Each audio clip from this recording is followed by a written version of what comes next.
Michelle, you were telling us about the interaction of plants, particularly the health interactions and the human cells.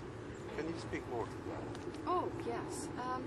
Once we have a cell whose receptor site on the edge of that membrane there has identified what it needs, and the plant will, the natural foods in plants, whole foods, they unlock that locking mechanism nicely and smoothly.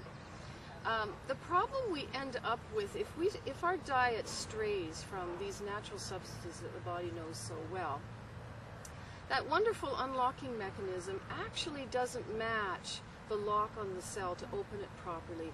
It's like a key that goes into a lock that doesn't really fit, and it will unlock it partially, and we'll get some partial nutrition into the cell, but it leaves bits of broken key off in the lock. And over time, this is stressful to the cell.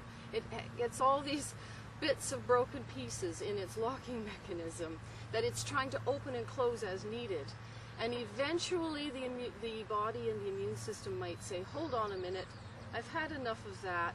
I think we can't take any more of that food that I don't like.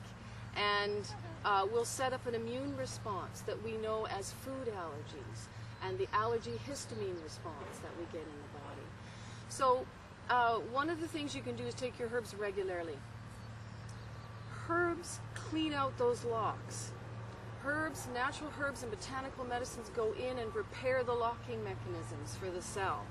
Particularly wild herbs and wild grown herbs, where you can, even just eating a couple of wild dandelion leaves a day will help to unlock and clean everything so that your cell works a lot better. Thank you. Thank you, Michelle.